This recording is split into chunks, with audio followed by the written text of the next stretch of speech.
experience over the last 2 years. They will tell you their stories. They've been involved in high-level training and development. Many of them are coming already with advanced education skills and abilities. But this program has been very challenging for them. Inshallah, we designed it to be challenging. They have risen to the occasion. And we're very proud of their accomplishments. And many of them have talked to you over the last few months in the survey they've been doing for their class. They've been trying to talk to our community leaders to try to identify important information that we can share with each other so that we can progress our community forward collectively in teams. Use it in your local masajid, your Islamic organizations, and inshallah I'll use it at the national level so we can reconvene over the next year or so with these discussions and complete them next year.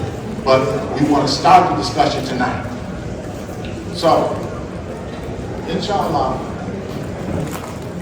we're going to have a presentation from our Islamic Leadership Training Development Program students, 2 main presenters, but we also have facilitators from the rest of the program. I'll read the bios from our main presenters, but everyone's bio will be on our website because everyone contributed to this project, every one of them. And they put a lot of time into it. Our program consists of 2 years of training and development. Wow. This project took them 10 weeks. Actually, more than that because they probably worked on it probably until last night, right? So 10 weeks in a month. 2 minutes ago. So 10 weeks in a month. And they interviewed about how many leaders? About 100 plus leaders. 155 leaders in our community. Got your input, your insights, and they compiled that into a research study to share with you. And now they want to engage you in conversation to kind of get additional insights, okay? So please be cooperative in the project for tonight. So I'm going to read you the bios of our 2 main presenters, Sister Kimberly and Brother Omar. Our rest of the presenters include Brother Jahar Assad, Sister Nadia Aziz, Brother Antoine Banks, Madam Khalil Al-Amin, Brother Tawfiq Ali Muhammad, Brother Robert Rashad, and Brother Naeem Rashad. So, inshallah, please give them your attention and cooperation in the project, okay? I'm going to read Sister Kimberly's and Brother Omar's brief bio as we're going to do with all of our presenters throughout the conference. And I had them summarize it, so this is just a tip of the iceberg for the highly accomplished young people, okay? Sister Kimberly Espate is a scientist who has chosen the path of education and loves it. Her passion for teaching and family life steered her toward a career in education. Kimberly has served the Memphis area youth, both private and public education, as well as grant-sponsored programs. She has been an educator in the now Memphis Shelby County school system for nearly 20 years, currently serving as an instructional curricular coach for high school science in the turnaround sub-district I-zone schools. Is that correct? Kimberly's belief in servant leadership drives her toward involvement in various community service initiatives. She's a member of the Delta Sigma Theta Sorority Inc. Spring 1995. Kimberly serves as a member of the International League of Muslim Women Inc., National Education Committee, and an established member of the Halal Food Pantry in Memphis, Tennessee, the first Halal Food Pantry associated with the National Feeding Organization, Mid-South Food Bank. She has consistently served as the intake coordinator since its inception in 2012. The lack of equitable, accessible solutions in meeting the basic needs of many inner-city children led her to the establishment of Sparkles and Confetti Inc., which is an organization that is designed to remove barriers to educational attainment and successful students in need. She believes in, this is kind of broken up, so I'm going to try to read it connected. She believes her next step as a change agent and the greater community connecting the religion of Islam for spiritual growth while aligning with other like-minded communities to establish heaven here on earth. Let's give Sister Kimberly.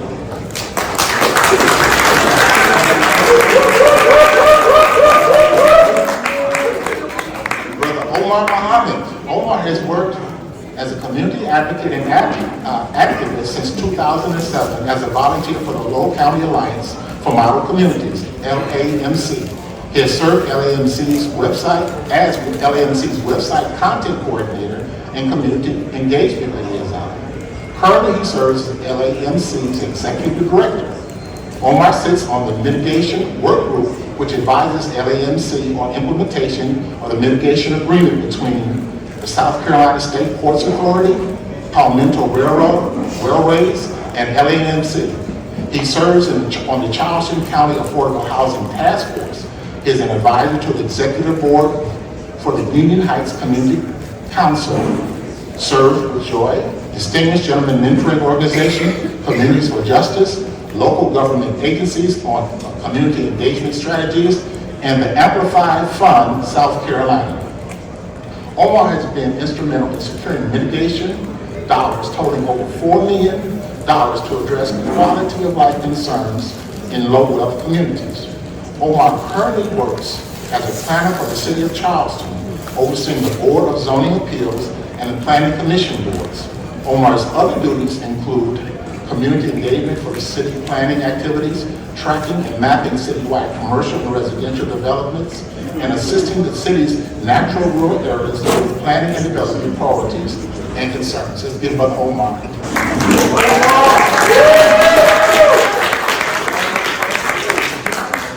So, with that brief introduction, we're going to talk about the presentation overview. As you know, they've been involved in surveys, with a community survey, community leadership, local and national leaders, target generation surveys, looking at what's going on with our target generations, and identifying community development needs and programs. So, including strengths, weaknesses, opportunities, and threats. With that brief introduction, I'll bring up who, Sister Kimberly or Brother Omar or both. Over.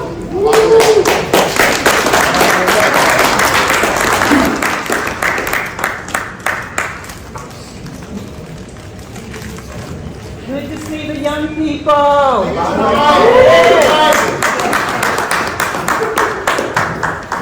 Speak into the mic, please.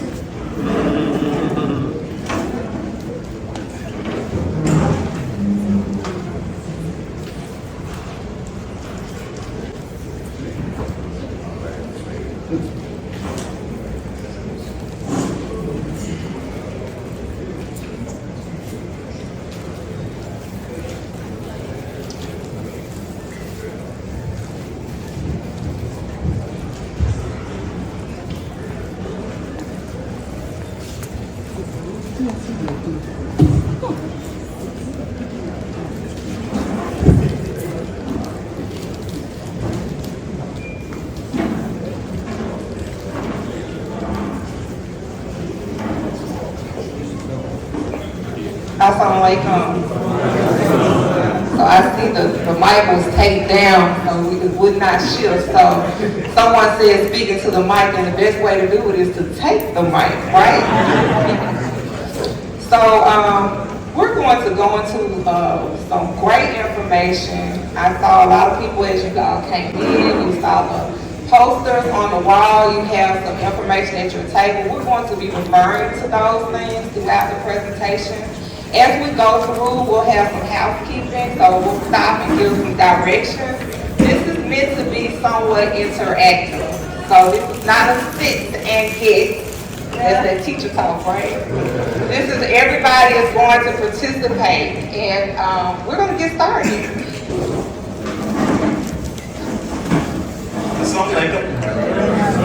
So the students of the Leadership Development Training Program, we were tasked specifically to do a survey in our community. And the goals of that survey was to look for the challenges, the strengths, where we can improve, and gather that data, synthesize that data, and then disseminate and report out that data to the community. So we identified national, local, regional leaders in which we surveyed.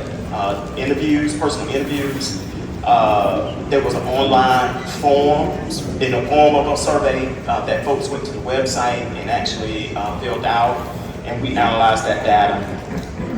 And the purpose was designed to help us to gather insight, to be able to develop, discuss potential ways in which we can collaboratively work together to address some of the challenges that are in our communities as we develop our community life goals. So we want to talk now about our methodology, the process in which we went about to conduct this project.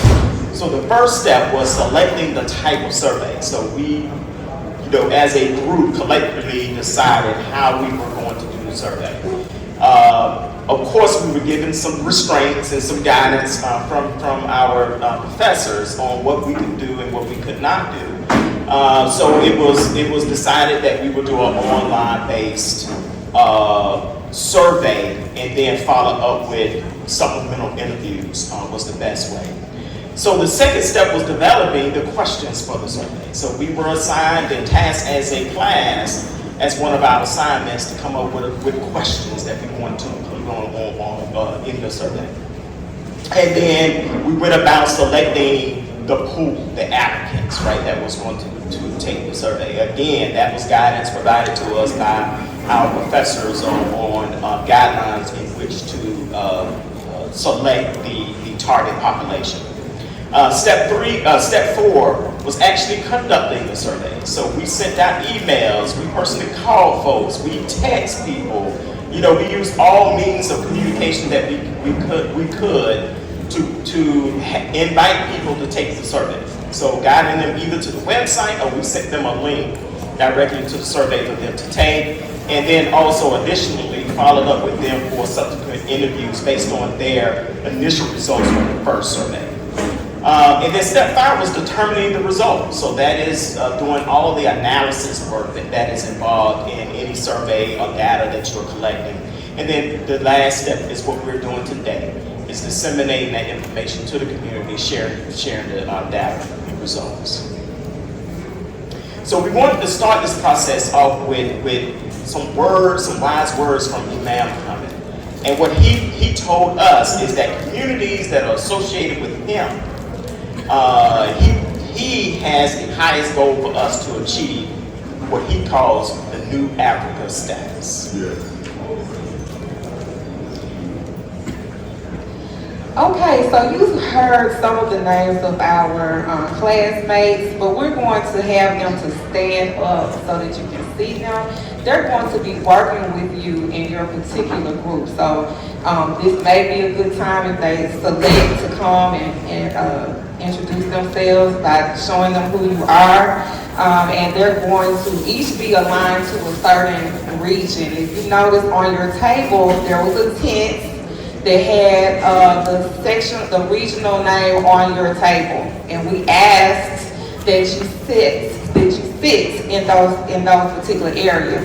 There's going to be a moment where we're going to do activities that are targeted to your particular area, and if you are sitting in another area, we'll ask at that time if you could make your way to one of the tables that represents your particular region. But first we have Brother Tawfiq Ali. Please stand up. He's doing our technology today. Thank you. Brother Jahar Assad. What section do you have? Mid-Atlantic. Mid-Atlantic. Sister Nabia Aziz. And you have Northeast and New England. She's going to be working with you today. Brother Antoine Banks. Right. Midwest. We have Brother Khalil El Amin. Southern region. I'm a Southern girl. Go on. Y'all will hear me in a moment. I might say y'all. Right? I did. I said y'all will hear me in a moment. Very Southernville. Okay, we have Brother Omar, and he's doing our presentation. He's going to be doing a check just to make sure he'll be following up with our time and everything.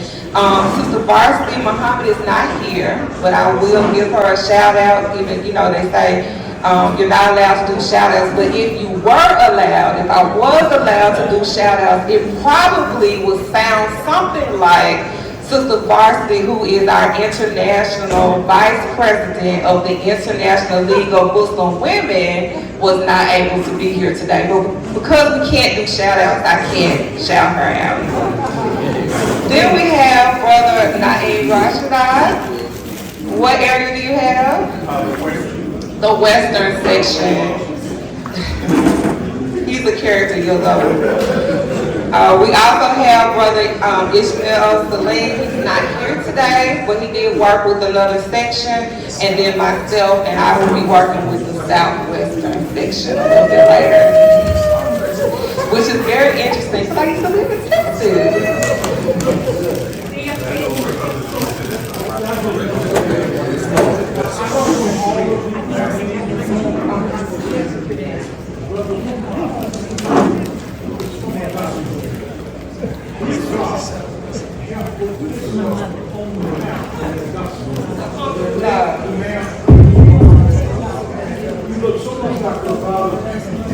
And I'm telling you, if he was here, he'd be so proud of you, brother. I'm telling you, the thing that we did in Augusta to make Islam established there, as you know, in so many immigrant Muslim community now. So we started Islam in Augusta, your father. So I'm so proud. Alhamdulillah.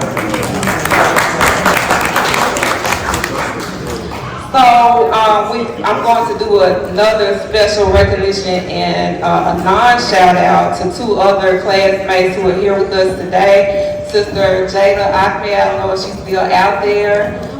She was one of our classmates, as well as Brother Robert Rashad. Rashad, please. Thank you. All right, so we're going to get started. We're going to be doing some surveys throughout our session, an interactive. And when I say a survey, you're not going to have to log in anywhere. If you find on your table, you have some cards. Do you have some cards at your table near your seat? They should be red, yellow, and green, like your stop signs. And some of us don't really pay attention to those, probably myself included. I think I'm a speed race driver. That's my dream vacation, is to go and drive one of those cars. I think I do it anyway on the regular expressway. But green, which says, we know green is lively, right? Living. So green will stand for thriving. So when we do our surveys, you see the icon that looks like a computer. There'll be a portion on a slide that has that icon, and I am going to ask for you to vote. And when you vote, you will either hold up a green card for thriving, a yellow card for surviving, or a red card for dying. Okay? Is there anyone who does not have a set of cards?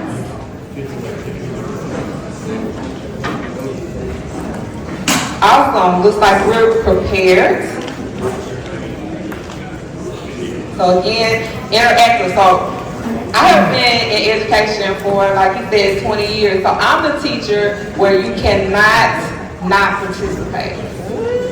If you don't participate, that means you are volunteering for the entire class. Okay? So one of our people will, okay. One of our people will touch you because clearly you want to demonstrate for everybody else, right? So we're going to go in the directions one more time because we did have some people to come in. You have cards at your table. They are red, green, and yellow. We are going to be voting throughout the session. When I ask you to vote, your choices will be either green card, which stands for thriving. You'll hold it up in the air.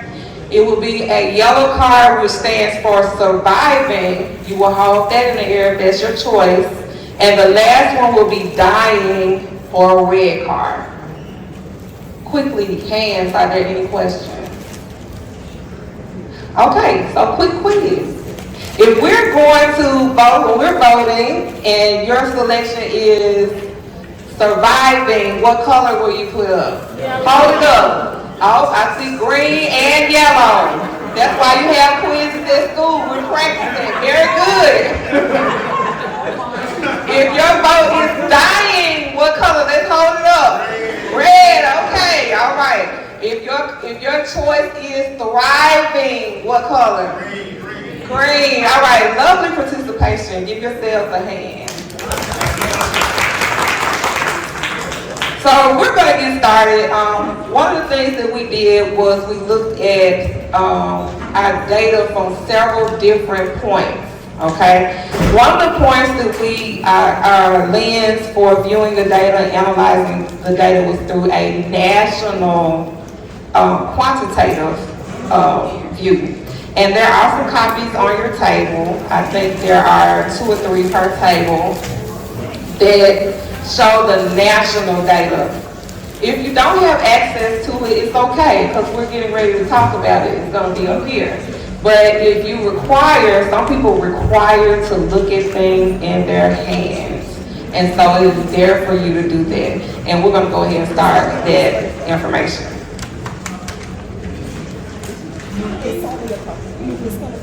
Okay, so the first set of data that we're going to look at is the community member data. So total respondents to our survey is 155 individuals. And when we asked the question, are you a current member of Imam Worthy Muhammad's associated community? Out of the 155 respondents, 150 responded as yes. We had 5 individuals that associate with our community that responded no. The next question that we asked, do you attend the local masjid or Islamic center associated with Imam Worthy Muhammad community? Again, we saw that similar trend. Yes respondents, 149. 6 respondents responded as no. How often do you attend your local masjid or Islamic center? And you had a various selections that you could make, and I'm going to go through those selections and then go to the numbers. So you could choose 1 to 3 times per week, 4 or more times per week, occasionally, and this was specifically around special occasions or events, less than 1 time per week, or seldom. And out of the respondents, we had 97 that identified that they attend the masjid 1 to 3 times a week. We had 28 individuals to select 4 or more times a week, 10 individuals to select occasionally, 15 to select less than 1 time per week, and 5 that selected seldom. And these will be some things that we need to discuss. That, looking at this, we have about a third, right? A third of our respondents that are saying that they attend the masjid occasionally or less than. So we need to have conversations around that 1/3. Okay, it is time to vote. All right. So many of you all who participated in the online survey answered this question, but we wanted to know throughout our session what our leaders who came today, as we get the information, how our thoughts are to this particular question. Which word best describes your local masjid or Islamic center? Do you believe that it is thriving? Do you believe it is surviving? Or do you believe it is dying? I need to see more cards, more cards, more cards. Okay. We have, what do you think? What I would add was to show, we're going to get into that. I like the green. I like Look around. Look around. Looks good. Green says thriving, yellow says surviving, and red says dying. Okay? No judgment zone. That's right. No judgment zone. We are here for a reason.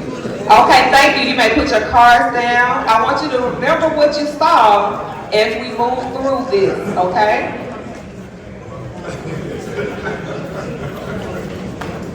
So when we asked the question in the national survey, which word best describes your local masjid or Islamic center, it pretty much reflected what was in this room, right?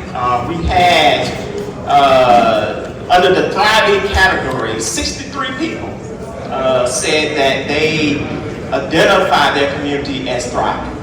79 indicated that their community is surviving, and 13 indicated that their community is dying. And I think as we continue to present this, you will see some data that suggests that it may be contributed to our perception of what it means to be surviving, thriving, and dying. We'll clarify some of that as we go along. So, when we broke down that information a little bit more in detail, and I do want you all to pay attention that the colors here do not correlate with the colors that you have, okay? So, we saw kind of similar in the data to what you all put up, actually. But when we broke this down between the responses, we found that when we looked at those that chose surviving, and what color is surviving? Yellow. Yellow. We had 41 males that selected that and 38 females. For thriving, we had 47 males and 16 females. So there's a difference in thought there. Okay. And then for dying, we're about the same, 8 and 5. When we looked at age relationship, now I gotta put my glasses on. For age, we had 111 who are over 60 that responded to this.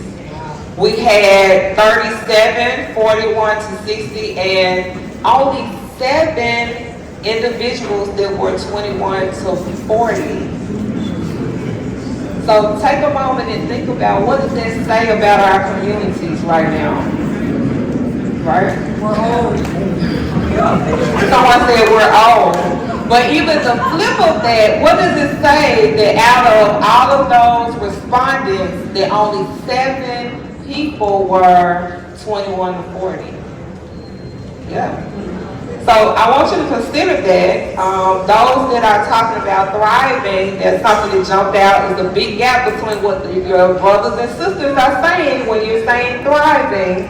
And then those who are responding here, we have an overwhelmingly, I think that's 71.6% that are over 60, 23.9% that are 41 to 60. You know, if your community is like mine, the age of adult rises as the age of the leaders go up. So I think I'm still a young adult, although I have a young adult, because every time I get older, the age of what is an adult rises, right? So you got people who are middle-aged with children who are still considered young adults. And then what happens to the children of those people? Something to think about.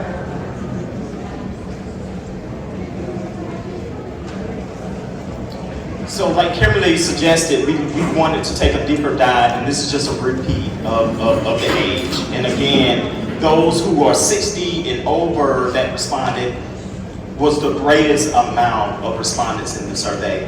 And the smallest amount was that target age of what we consider younger adults.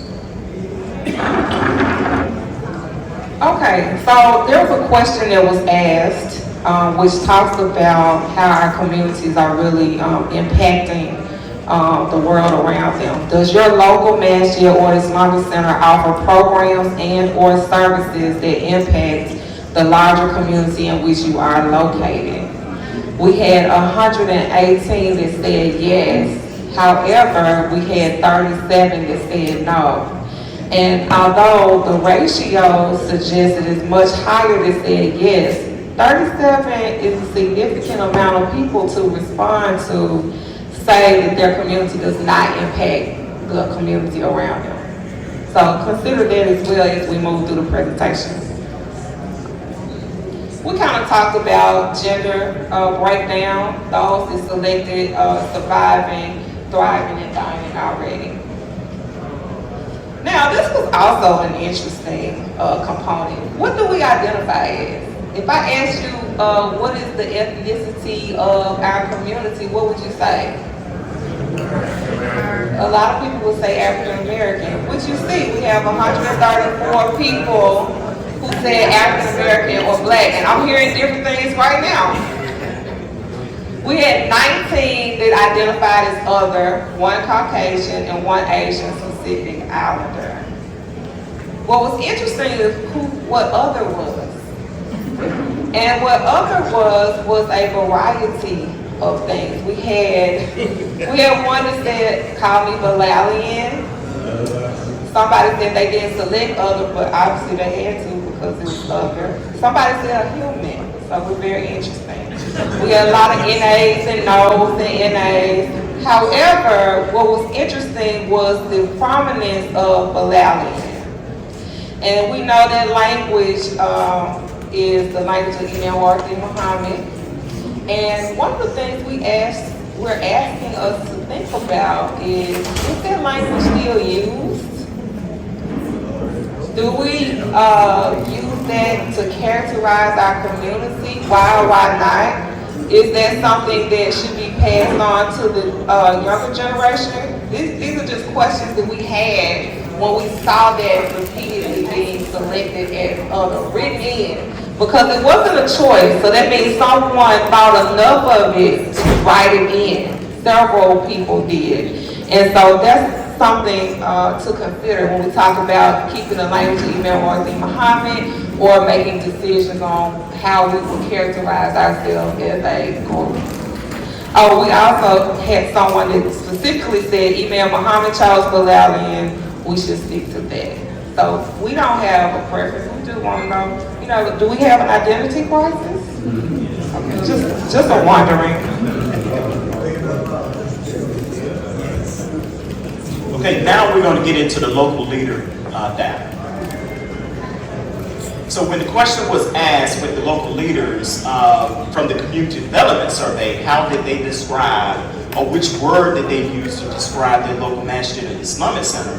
It broke even just the same. We saw the same trend with the national leaders that we did with the local leaders, where 34 of the respondents identified their community as thriving, 41 identified their community as surviving, and 3 identified their community as dying. Okay, so we wanted to let you look at this in comparison between the local leadership and the community members, because I think one of the brothers, one of the conveners stood up and said that if you're not speaking to your community, you're representing yourself, right? So we want to know if the perception of the leaders matches the perception of the community members, right?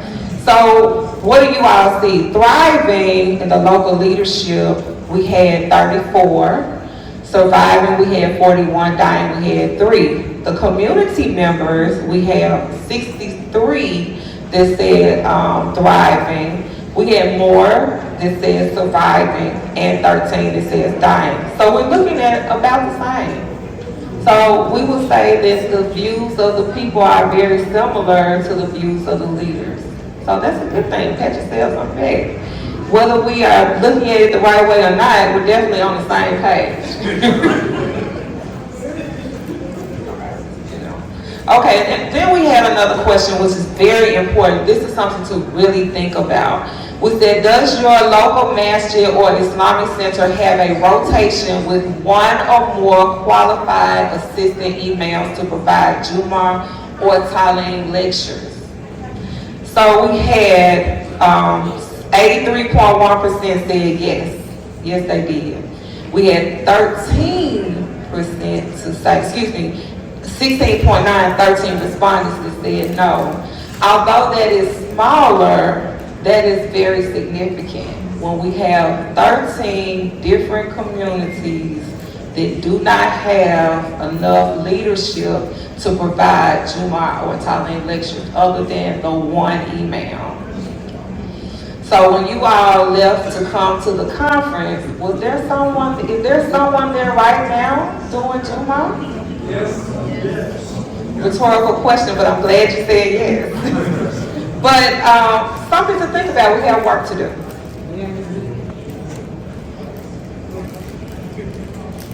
Okay, so now we're going to get into the summary of the national qualitative data. So this is looking at perceptions and ideas and statements people make. These are not numbers, but this is quantifying people's thoughts and ideas and statements. So the trends that we saw in the interviews, we want to take a deeper look at that and see what were some of the outstanding or kind of trends that were standing out in the data. So we came up with what is called a word cloud, and how word cloud is developed is that as the word is frequently used, so the more times it is used, it is enlarged.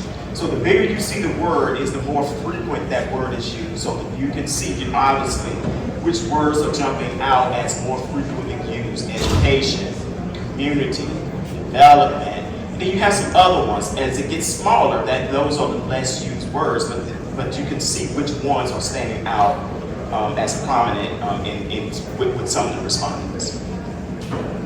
So the recurrent things in the data that we saw, right, and this is all relative, right? The person that was doing the review had to determine which categories these fall in, right? So that there is some level of potential bias, right, that could enter into this analysis, but I think we all can agree that these are some of the recurring themes or conversations that we're having at the local level, national level around these things. So the recurring themes that we saw in the data: aging community, education, unity, transparency and accountability, trust, leadership development, Imam Worthy Muhammad Knowledge Body, community engagement, collective social responsibility, community development, governance, youth development, financial security, which we felt was a little different than economic development. Economic development, a lot of people made statements around business, around wanting to see other types of economic development. When we saw statements around financial security, this was specific to how can the message sustain itself beyond zakat, beyond fundraising. So what other efforts that the community become more financially stable? So we took all of those statements, right, and put them in categories, and then we counted them up and put them really just assigned a number to them. So the recurring things, I'm just going to briefly go through some of them. We had 53 respondents had concerns around aging community. This was one of the ones that stood out the most. I think most of the respondents had some comment around the challenge in their community or in the national community was aging community. Education also was another one. So 42 respondents respond that way. Unity definitely stood out as a challenge in our community. 44 respondents identified unity. We had 2 people that responded that transparency in their community, right? They talked about open books. They talked about the imam or the leader not being transparent in some decision making. So it was definitely a concern that came out with some folks. Trust was another one that kind of came about out of the survey. Leadership development was something that came up quite frequently. And also, are we adhering or listening or studying or applying the language body of Imam Worthy Muhammad came up quite frequently.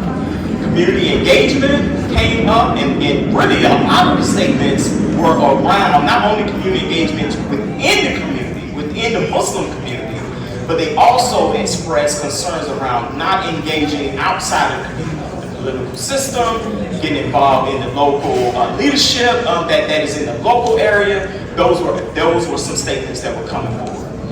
Collective social responsibility, 20 people, and what they were talking about there is moving beyond food banks and other types of things, right? They were talking about, we had specific comments around affordable housing, specific comments around the masjid should be a safety net for people when they are running into, you know, just life concerns that happen to folks.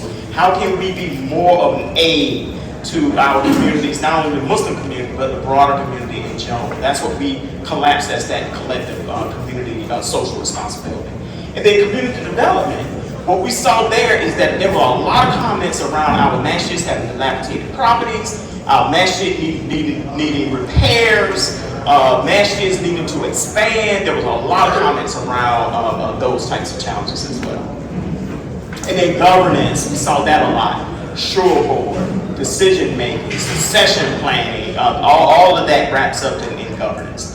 Youth development, definitely that was one that came up quite frequently, how to get our young people more engaged, get them out, get them more involved. And then again, the financial security, sustained financing beyond fundraising and beyond Zycon. And then economic development, we did see quite a few comments around business development, around daycare, other types of development.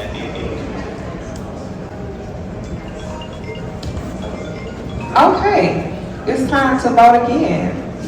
So considering the information that you have received, considering what was collected from across all of our communities, think again, in comparison, which word best describes your local masjid or Islamic center? Are you green, thriving?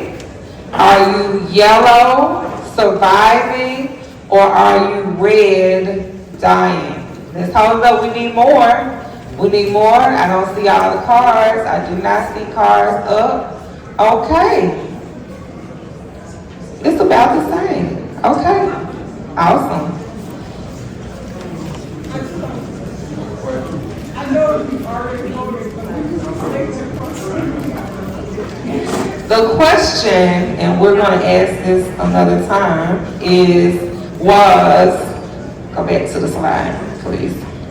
Which word best describes your local masjid or Islamic center? Thriving, surviving, or dying? Thank you. That was a timely question.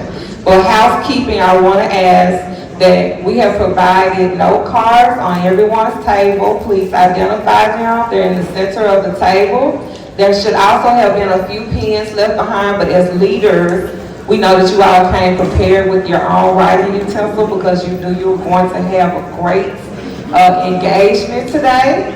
And if you have any questions, we're going to have a detailed question and answer session at the end of our presentation. But that was a very timely question to make note that everyone should have access to index cards. Are there any tables that do not have access to index cards? Okay, there's something coming to the back to you now. All right, thank you. Okay, we're going to go on to our national leader data. So we're going to now look at our national leader. Now, remember, we're still in the qualitative. So this is looking at statements, not numbers, but statements. So in the national leader survey, our noticing of the survey results is that a lot of the respondents identify the communities as thriving, or their masjids as thriving. They also identify the community as aging. Many of the communities have older members and not a lot of participation from the younger members of the community. Trust and broken relationships was another noticing in the data. And then a desire for a unified voice. We saw a lot of respondents saying that there needed to be a national agenda or a shared agenda that we could work towards implementing. Continuing with some of the survey noticing for the national leaders, identification for criteria for association. So what does it mean to be a member in the association of Imam Worthy? And should there be criteria to identify that? Masjid takeover threat. So these were particular concerns around other folk who do not identify with the language of our community and coming in as a majority and being able to really take the community over that way. So taking the masjid over, taking over decision making in the community. And then diminishing focus on Imam Worthy Muhammad's tafsir was a noticing that we saw in the data. At least statements that were made in the data reflecting that. So these are the wonderings coming from the national data. What identifies a community as in association with the teachings of Imam Worthy Muhammad? And the second one is what would be the benefit of having a national youth leadership model that develops youth and youth leaders under the tafsir of Imam Worthy Muhammad? What does that mean for us? Continuing with our wanderings, could we benefit from a national membership structure? And another one is, what would a national member structure look like for our community?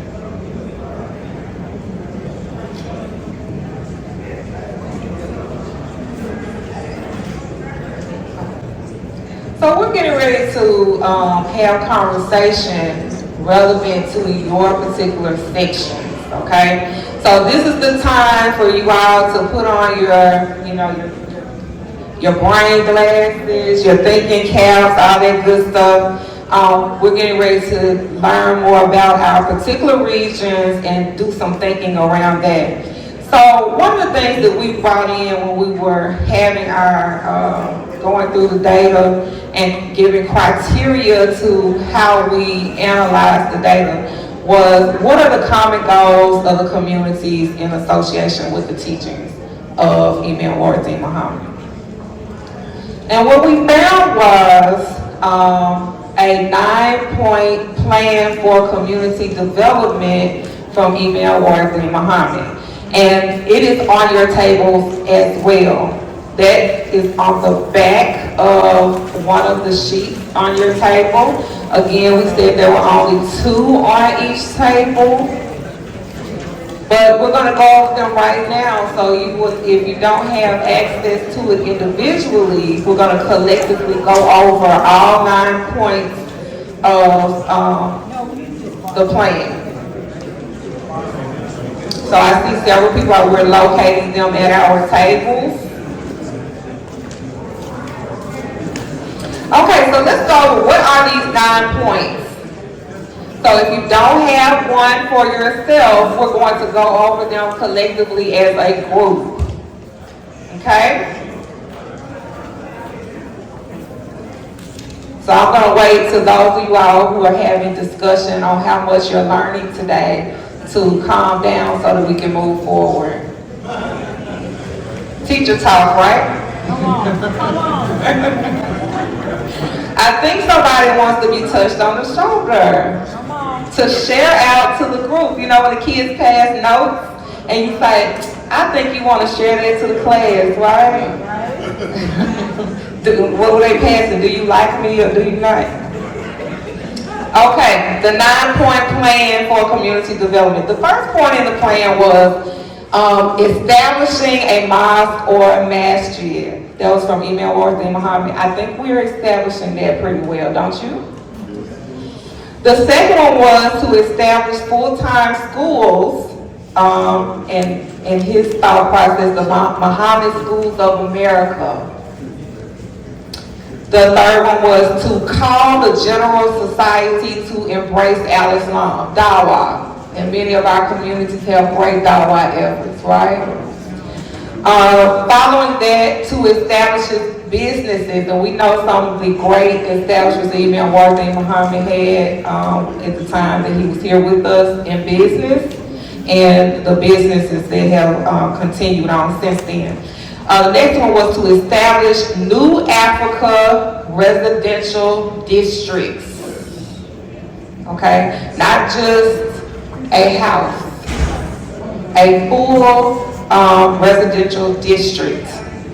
Then to establish, adding on to the residential district, and New Africa community. Okay, and that would include townships, business districts, Independent school systems, it would include collective purchasing, any type of economics that we could have to support it. It would be run by Shura Bainahum and political action committees. We would have our own independent press, which the brother spoke of earlier. We do have that, don't we? And we have to support it so that it continues on. And then, of course, within there, you have the Massages as the core part of the New Africa community. Then you had to establish social welfare institutions to support our community membership, to establish a free clinic with the hopes of later becoming a full-time hospital to service all of our membership, and to establish youth programming. He went even further to say something like a Scouts program, development programs. So, now that we've heard the 9-point plan from Imam Wardi Muhammad as a criteria for success, take a moment and think about your local community as it ranks with the 9 points of the plan. Do we have a youth program? Do we have a New Africa community? Do we have massages? Do we have businesses? Are we running our communities by Shura? A hospital? Do we have a free clinic? Consider those things, social programs, to enrich your community. Do you, here's the question again, which word best describes your local masjid or Islamic center? Do you believe it is thriving? That's green. That means on those 9 points you hit it home runs all the way down the list. Do you believe you are surviving? That means you got some, maybe not all. Do you believe you're dying? You don't. You just saw the list. You didn't do anything with it. The 9 points. Your community aligned to the 9-point plan. Look around the room. What do you see differently? A lot of the people who said they were thriving have reconsidered themselves when you start looking at the 9-point plan for Imam Wardi Muhammad. Some even have changed to dying. They said, now wait a minute, they didn't show us this plan when we were meeting. When we were having our Shura meeting and deciding what we were going to do, we were just trying to get a clothes closet going. We didn't think about the rest of this stuff. Excellent. So our hope is that by the end of this, you're familiar with all those 9 points, and we take them back to our regions, our local communities, and we use this as a mark. So we're getting ready to do an exercise where you see your people who are with you in your section. You're going to meet with them. They're going to talk to you about the data that we collected from your region. We analyzed it in relation to the 9-point plan. Okay? They're going to talk to you about what that looked like. Now, do not shoot the messenger. We just looked at the data that you submitted in your surveys. Okay? That's all. We didn't add to it. We didn't take away from it. Whatever you said, that's what we looked at, and we used that to go against the 9-point plan, okay? So if you say, we don't even have a masjid, we don't have no emails, we love Allah, and we showed up today. You said that, we did not. But we're happy that you love Allah, and hopefully we can get you a masjid before you leave. What? Alright, so you're divided into sections. If you're not in your locations, then you're going to get an opportunity to move right now. Moving doesn't mean that you have to set up shop. You can just drag your chair over for the period because we're going to come back together as one. Okay? You are in the Western section. Stand up, Western leader. You are in the Western section. I'm sorry, the ILTDP leader, because all of you all are leaders. So it's like, hey, I'm a leader. Stand up. Okay. If you are in the Western section, if you are from Alaska, Arizona, California, Colorado, Hawaii, Idaho, Montana, Nebraska, Nevada, North Dakota, Oregon, South Dakota, Washington, Wyoming, or Utah.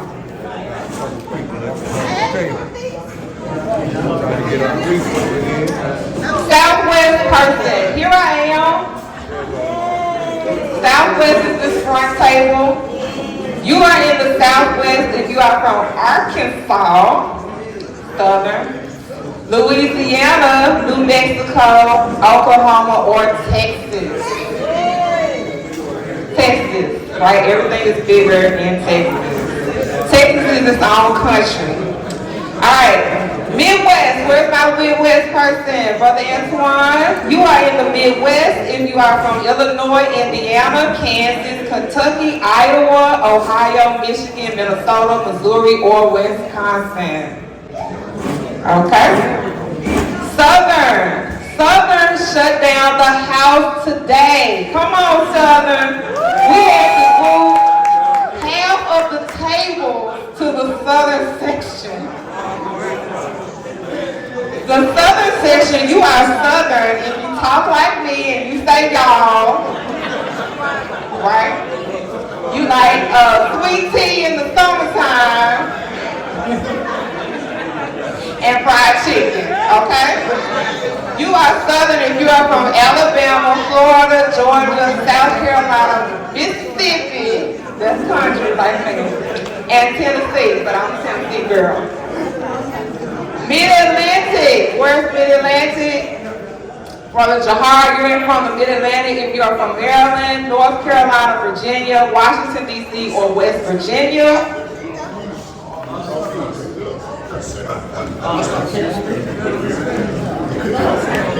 Northeast.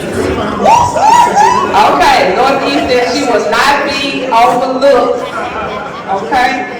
You are in the Northeast if you are from Delaware, New York, New Jersey, or Philadelphia. Those are my special people. You know, Southern people, when we go up to the Northeast, we're like, oh, y'all move too fast for us, right? Okay, New England. You are, she's so great. She got 2 sections, y'all. New England is Connecticut. You are in New England if you're from Connecticut, Maine, Massachusetts, New Hampshire, Rhode Island, or Vermont. So hopefully we're all in our right places, in our great spaces, and in our right minds. Okay, you're going to have 20 minutes in your breakout session. Your leader is going to come to you and share pertinent information about your region. You all are going to have a brief discussion, and then we're going to come back as a group. Okay? 20 minutes. Thank you.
because we're definitely in one space, right?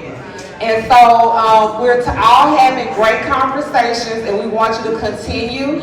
We're going to ask that you keep your voices down so that the people around you can hear you, and you're not talking to the people across the street. And so the leaders who are going to be at your tables working with you, they're going to be facilitating. Their voices are going to get a little louder, and that's okay. But we just want to make sure that everybody's mindful so that you can hear your conversations within your group. We're definitely on top of each other, but we're so thankful that we have the space that we have, and we're going to make it work. I'm Southern. Yes, okay. Thank you. Assalamualaikum.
I understand what you're saying.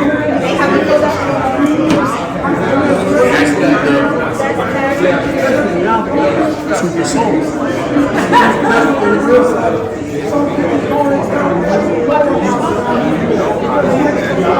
Basing our some of these so the survey that we took, first of all, I want to thank everyone because we have, like you said, we had the easy participation. Some of the other students had problems getting with other exams, didn't get back with them, or when they were having just all out chaos. But you guys, it was perfect. We scheduled interviews, got together, had great follow-up, great dialogue, did a good session that our members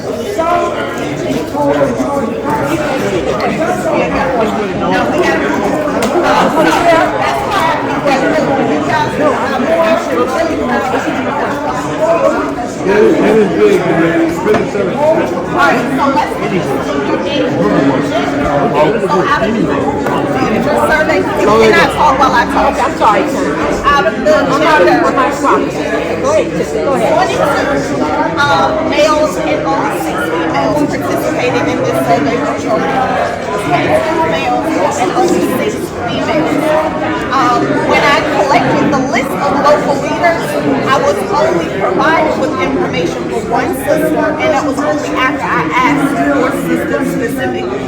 So when I asked for leaders, what I got was males. And so you guys need to go back home and think about, are there women who are leaders in our communities, or are we only representing males?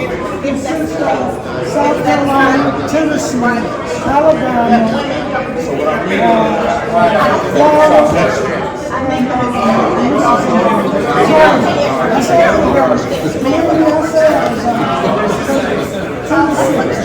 Tennessee, yes. So because right now, I've been working on 7 but I'm only in Alabama. I've been like 3 more years, 10 years, from Alabama.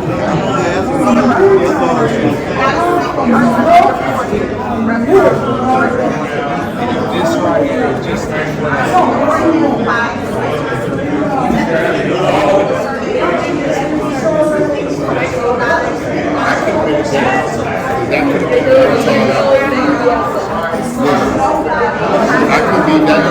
But sometimes Juma may not be the right time to do it. Yeah. No, that's a great example. Great example.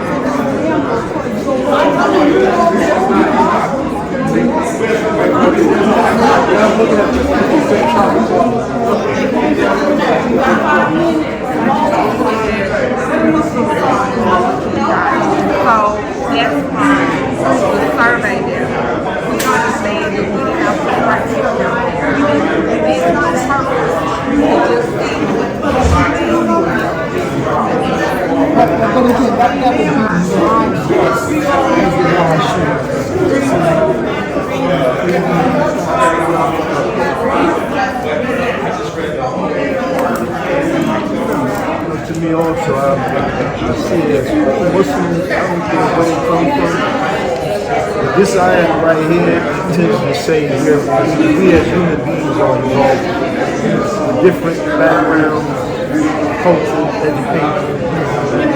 For us that can recognize the lobbying above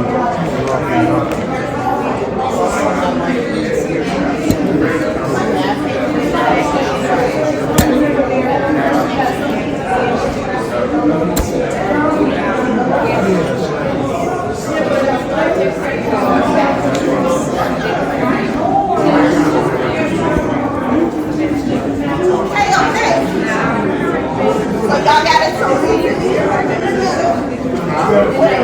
Can one person from each table talk? What we were talking about was, definitely see what you just said.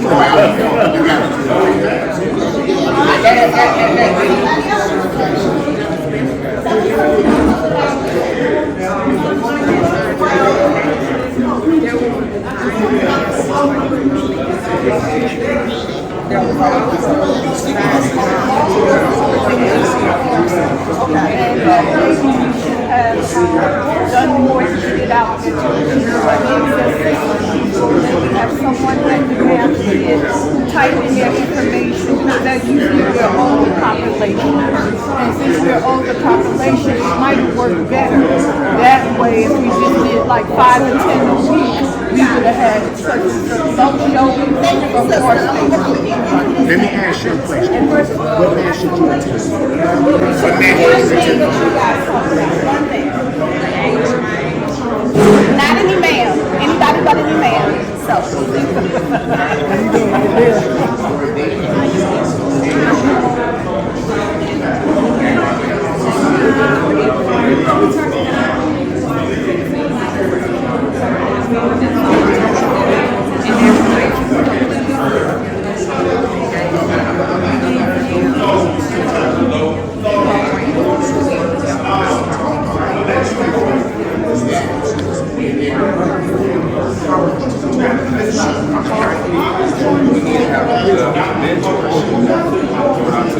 For some of the younger leaders, we do have our ILTDP program.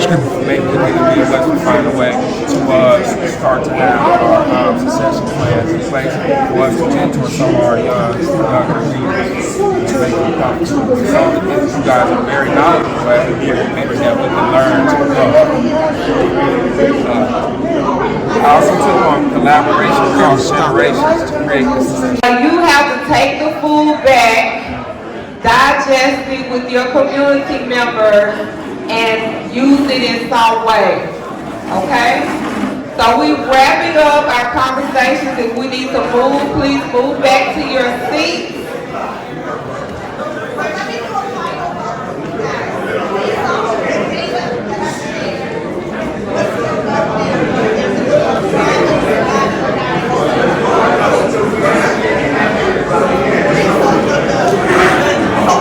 Okay, y'all look in the front, y'all come back. We're gonna call our voices down, so come back to the classroom in 5, 4, 3, 2, and 1. If I hear your voice, that means you're volunteering to come up to the front. I think that's the bill. I had 2 groups. Hold on. That's our ILTDP person still talking. She said she had 2 groups. She had a lot to say. All right, we appreciate your participation in this portion. We're going to come back as a whole. We always want to come back as a whole. If you had great thoughts while you were in your individual sections or regions, you have the opportunity to write down your questions or great comments to share in our question and answer portion, which will be following our current presentation. So if you just hold tight. Now if you have an opportunity to discuss within your groups, you got all that good information from the 9-point plan. You know what your peers are thinking now because you've had an opportunity to talk with one another. You had leaders at your table from the ILTDP program to kind of guide the discussion. We're going to do our vote. So now instead of talking about our local community, I want you to switch gears. It says local up here, but I want you to switch gears and think about our national community. Think of us as a collective. We're back together as a group. I want you to think like a group. Think about our community as a collective, considering the 9-point plan. Do you believe that we as a whole, Email Worthy Muhammad community, are we thriving, green cards? Are we surviving, yellow cards? Or are we dying, red cards? I see some, I need to see more. Can I see more? I see some people in the middle. I don't see all the cards. Some people are looking, they're trying to make a decision on what they think we should be. Okay. We got a different shift now. When we look at us as a whole, we see some people holding strong to thriving. So we know that those people have traveled around the nation. They know everybody has checked out the 9-point plan. We got some surviving. We got a lot of surviving, yellow cards. We have some strong holding on dying up in the air. So look around the room. That's what we think about ourselves as a whole. When the discussions, when you talk about them in a group, we have a little work to do. Thank you. So now let's look at this. Now, you got a chance to talk to the individual leaders in your groups. You got a chance to talk to each other. You saw the data. We're going to tell you what it was like to actually do this project. Okay? You heard about the results, but you just don't know that each one of us are being held up by the grace of Allah. We almost killed each other. Some of us wanted to come after some of y'all. Because we blew up your phones, and I think that you canceled your service when we called you. But we're going to talk about our takeaways. Our takeaways are, we looked at it from the perspective of leadership, from the perspective of community organization, communication, and Amahon Shorbainahon. So, if you know in your groups there was a quote assigned to your particular region, well, as a whole in the process, we identified a quote as well.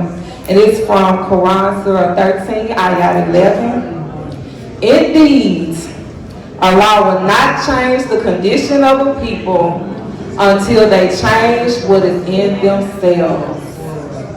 And our question to you and to ourselves is, do we trust each other?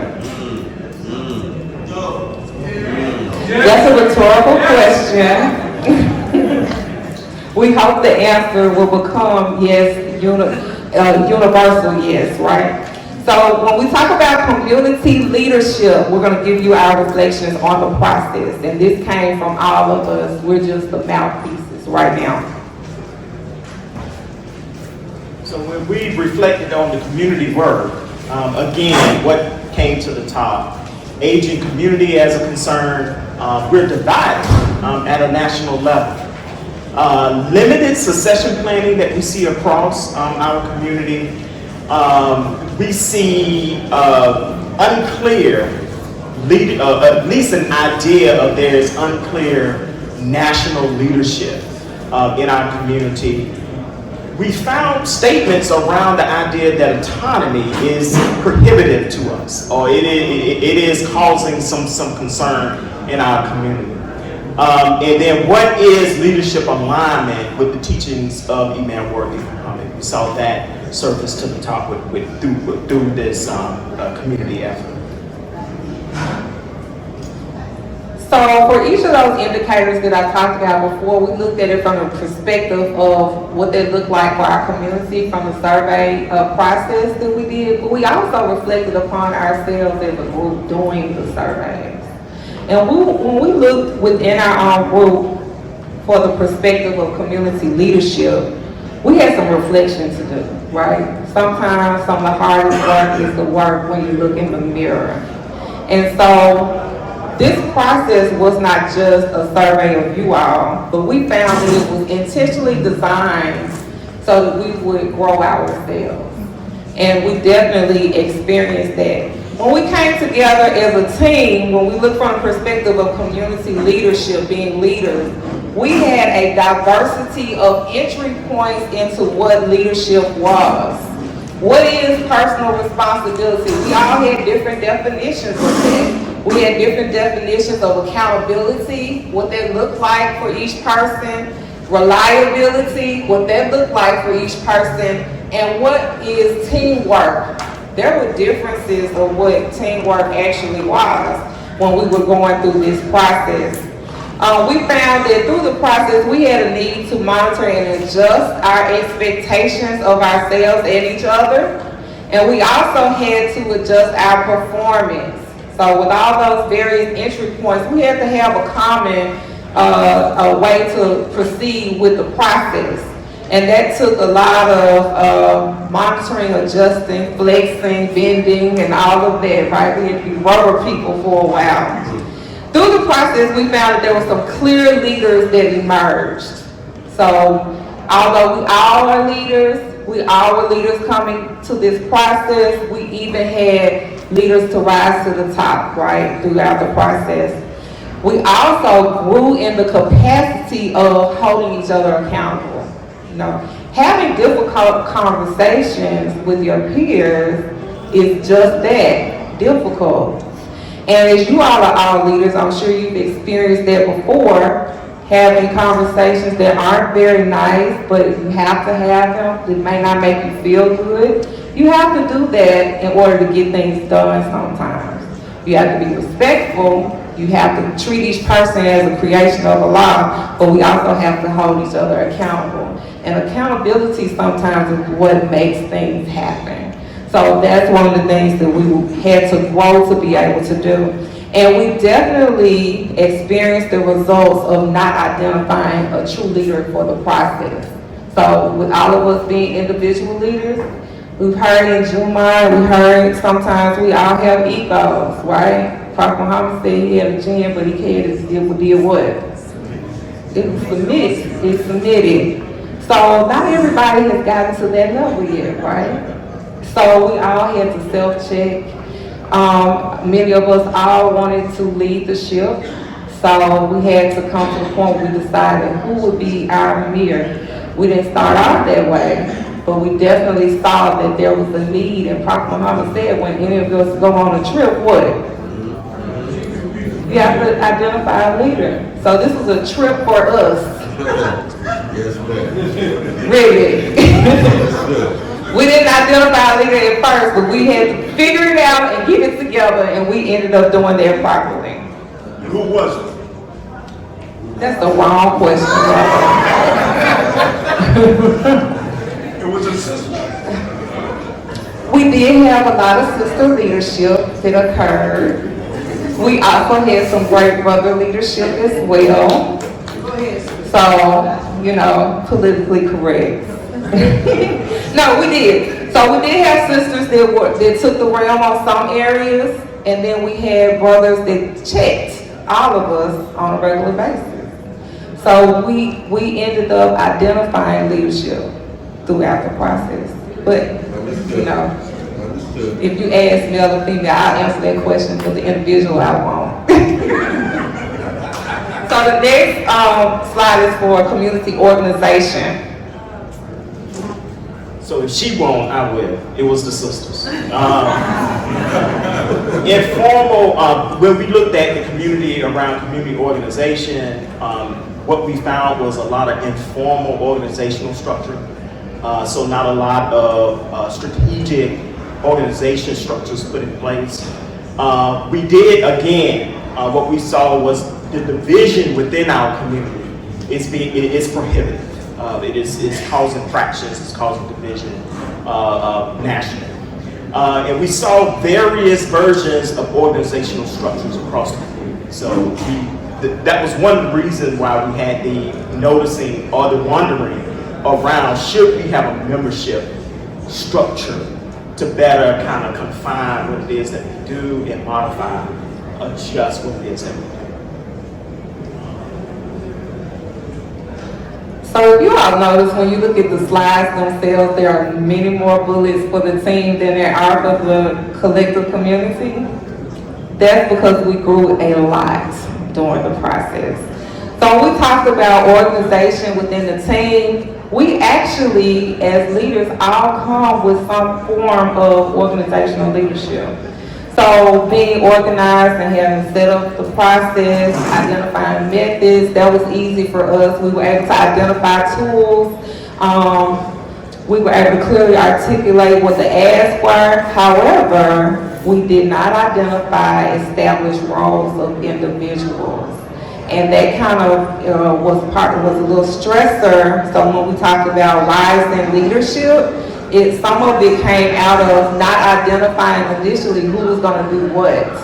And everybody was kind of running in first. I'm going to do it. Everybody's going to do everything. So we started bottlenecking on a lot of things.